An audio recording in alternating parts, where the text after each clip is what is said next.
Hey guys, Sneaky Snake here, Brothers in Arms, World of Warships, and today's video is a very special video. This is our 100th community replay.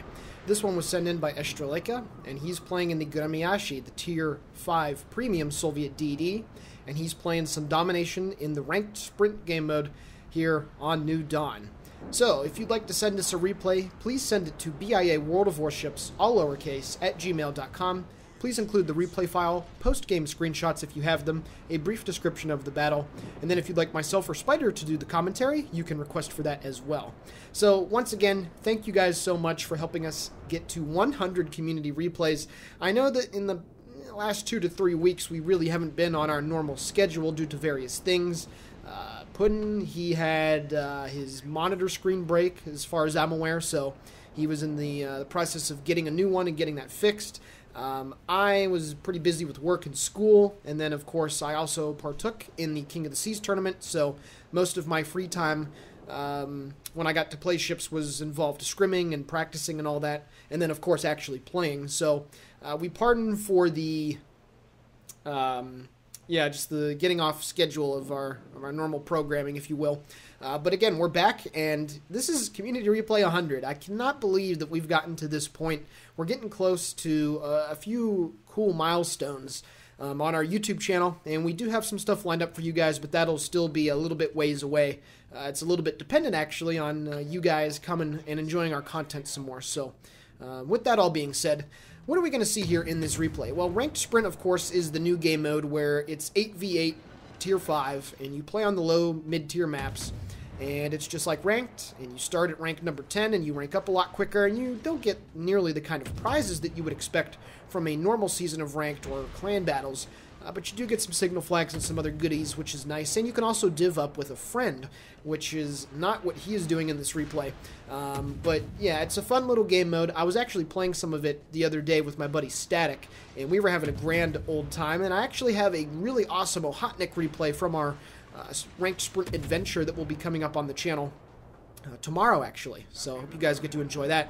He's engaging in a gun duel here with the John Wee, which is that Pan-Asian destroyer. You know, getting into a cutting position as a DD is one of the best things that you can do, because you really do mitigate the damage that you take, because it obviously takes a lot longer for their shells to reach you, whereas it takes a lot less time for yours to reach their ship. And you can see that he's already chunked down to this John Wee to about 1/3 hit points, whereas he's only lost about a little over 2,000 hit points. So he's doing a good job, and he's still in this kiting position.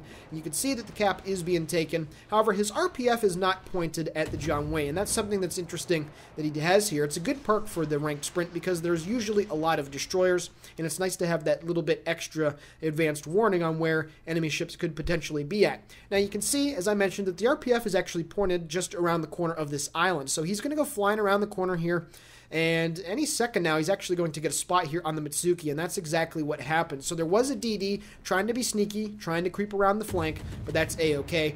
And a Gremmy versus a Mitsuki is a pretty one-sided affair, to be honest.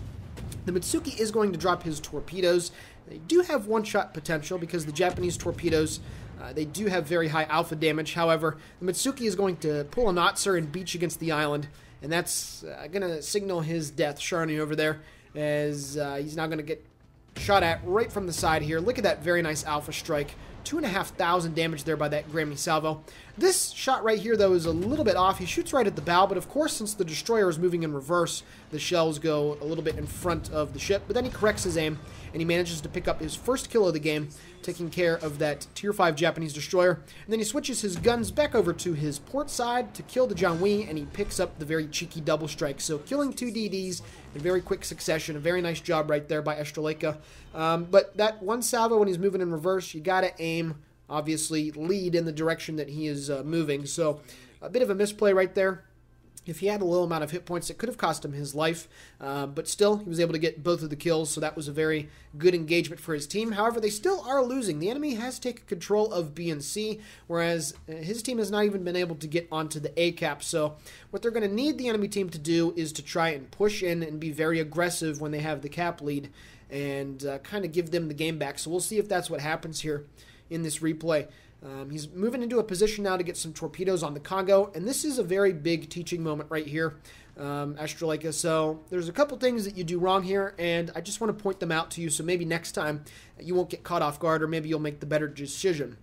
So what he's going to do here, he's kind of rushing down this Congo, but at 5 kilometers, he decides to drop both of his torpedoes. Now, if he did decide to smoke up right now and go undetected, the Congo would be very close, and would only have to cover 2 kilometers worth of ground to be able to get within assured detection range. So if you really wanted to make a short-range attack on that Japanese battleship, you should have just kept charging at him instead of dropping your torpedoes before he decided to maneuver. Now, here at 3.5 kilometers, Soviet destroyer AP is incredibly effective, and he continues to shoot the high explosive here. At these kinds of ranges, you can get solid penetration damage on the bow, the stern, and above the belt armor on all battleships that you come across. So being able to use the AP here, even if it's just the 2 rear turrets, which he's able to shoot at right now, would be able to get some very, very good armor-piercing damage. Now, I understand that the Congo took a torpedo hit, but trying to go for those big AP chunks with the Gremyashchy, with Soviet mid-tier destroyers, is something that you should really try and take advantage of. Now, fortunately, the Gremy has very fast reloading torpedoes for its tier, so he's going to actually make a good play right here, slowly creep around the island, and right before he gets out of line of sight, he's going to drop his torpedoes back over the shoulder at the enemy Congo. Now, at 4 kilometers, the chances of hitting are a lot better, but you saw what I meant right there, where if you're going to charge down the battleship, you might as well do it, because even at 4.5 kilometers, you'd be surprised, just a small turn would be able to get out of the way. However, in this case, the Congo was kind of forced to turn to the left, because if he turned to the right, he'd be turning back into more destroyer torpedoes from the Nicholas, and he kicks the bucket. So he's up to 57,000 damage and 3 kills. But yeah, if you're going to make the charge on the enemy battleship, go for it. Don't try to pull out at the last second, and I know that probably sounded a little sensual, but yeah, don't pull out. Just go in, take care of the battleship, and then use the armor piercing at the close range. Anyway, he's picked up the high caliber to go with the double strike, which is very impressive. About 7 minutes into the game, his team is still losing 340 to 500. However, this enemy kamikaze is the next enemy ship that decides to bite off a little bit more than he could chew. He's caught well out of position, getting into a gun duel with not just the Nicholas, but of course Estreleca's Gremy here. So this is a losing endeavor in 10 situations out of 10. And that enemy kamikaze is going to be kicking the bucket. It's just a question of who is going to get the kill. Estreleca puts him down to 1,097 hit points, but then he has some very good blind firing here into the smoke. The enemy destroyer decided to come to a full stop. The first salvo gets 2 blind hits and 2 base resets, so then obviously he's going to look right where those shells landed, shoot at the same spot, and he picks up the 4-hull goal as he gets his 4th kill of the game on that Japanese destroyer. And now, finally, he's going to be able to get onto the A-cap with his friendly Nicholas and try to get this game back for his team. They've killed 5 out of the 8 enemy ships on the board, and they've only lost 2. However, their friendly October Revolution is, yeah, I'm not sure what he's doing up at B10. Maybe he just decided to give up on this game. He thought it was going to be a defeat. I don't know, but that's more damage and more carrying for Estreleca to do here. So now, as the A-cap is going to fall to his team, he's going to move into the B-cap, which is where you absolutely need to go. And this transcends ranked sprint, guys. It doesn't really matter what kind of destroyer that you're in. Even at the high tiers, you want to try to get on those caps early, and if not cap, at least contest, and give the enemy something to think about. So he's going to go move on to the B cap. There is an enemy Giulio Cesare and an Acosta that are in the vicinity of B. You can see that the enemy Acosta is actually moving back towards B at the moment, whereas the Giulio is turning away from the cap. So the enemy team is getting caught into a pretty nasty crossfire right here as Estreleca opens up fire with his guns, and that enemy Acosta is going to be in dire straits here really soon. So there's no reason for him to not get on the B cap right now. You can see that his buddy in the Nicholas is also on the cap, so that's great right now for his team, trying to pull the scores back. If his team did suffer a ship lost or 2 in quick succession, it would actually be a much more harder carry. But you can see that the Omaha and the Congo are at pretty good hit points, so they should be able to stay alive long enough to not present this game being too much of a hazard to win for Estreleca's team. He's now going to go around the left side of the island, whereas the Nicholas is kind of chilling there on the right side, waiting for the Acosta to come around the corner. He makes a very bold play with his torpedoes, trying to anticipate that British destroyer coming around the left side of the island. He did know, however, that his friendly destroyers were in no way, shape, or form in the path of his torpedoes. So, you know what? That's okay. A bit of a deterrence if that British DD did come around the corner. However, he does come around the right side of the island, hits him with 3 shells for about 1,000 damage on the first salvo. However, a little bit of shoddy accuracy right here is actually going to prevent him from getting this kill. As he goes around the corner, he's going to get that British DD spotted once more on about 1,000 hit points. Here come the shells from his main guns. Is he going to be able to get the kill? Only gets 1 hit, puts him down to 700 hit points, and before he can get another good salvo off on that guy, the friendly Nicholas manages to take care of that Tier 5 British destroyer.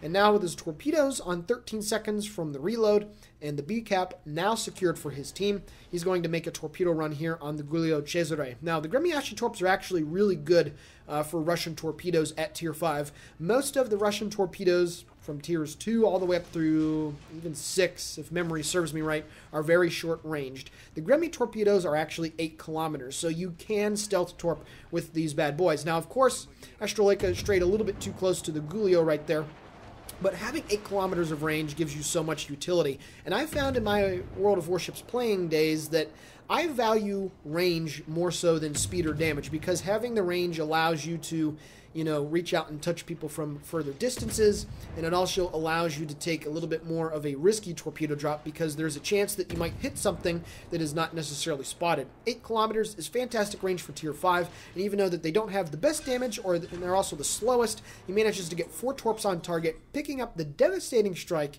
and the Kraken Unleashed on that Italian battleship. His team is still losing the game, believe it or not. However, they have a 5-1 ship lead, and they are now going to go get onto the C-cap and try to hunt down that last enemy destroyer. So a very nice showcasing there of the torpedoes in this replay. 7 torpedo hits. That's a very nice mark for any destroyer, let alone a Soviet one. So, yeah, Estreleca, what a fantastic game that you have going so far, sir. And with 8:19 left in the replay, they are going to be getting the points lead here in about the next minute, as his friend in the Nicholas and the Acosta are once again about to get on the C-cap with him. So what you saw in this replay, guys, a few bits of gameplay that were a little bit subpar, if you ask me. Use the AP at short range. If you're going to rush down a battleship, commit fully 100% to it. Don't panic and try to turn out like that. Ate a little bit of damage that was probably unnecessary. However, very good use of the torpedoes, very good job of kiting, very good use of the high explosive, and very good job of getting on the caps, as he's going to pick up his 3rd assisted base capture here in the next 10 seconds. So with that being said, let's take a look at the post-battle results. Alrighty guys, taking a look now at the post-battle results. 402,000 credits received and just shy of 7,000 total experience earned. He picked up Devastating Strike, Double Strike, Kraken Unleashed, High Caliber, and 4 Goal Hull, dealing 101,000 points of damage off of 85 shell hits and 7 torpedoes. He sank 5 out of the 8 enemy ships, set 8 fires, had 4 floodings, 7 base defense ribbons, and 3 assisted base captures. Taking a look at the team score, that is very good. 2,295 base experience in ranked sprint is fantastic. His buddy in the Nicholas also with 2 kills and 1422 with a few assisted base caps as well. So I'd like to give a shout out there to what looks like Alexander of some sort. Very nice game in your Nicholas, sir. Taking a look at the detailed report, 37,000 damage dealt with the main battery, 57,000 damage with the torps, and 7,500 between the fires and the flooding that was caused. So, yeah, very great, very good performance right there by you, Estreleca. Thank you very much for sending in the replay, and congrats for being lucky number 100 on the community replay. Again, you guys sending in the stuff to us to do.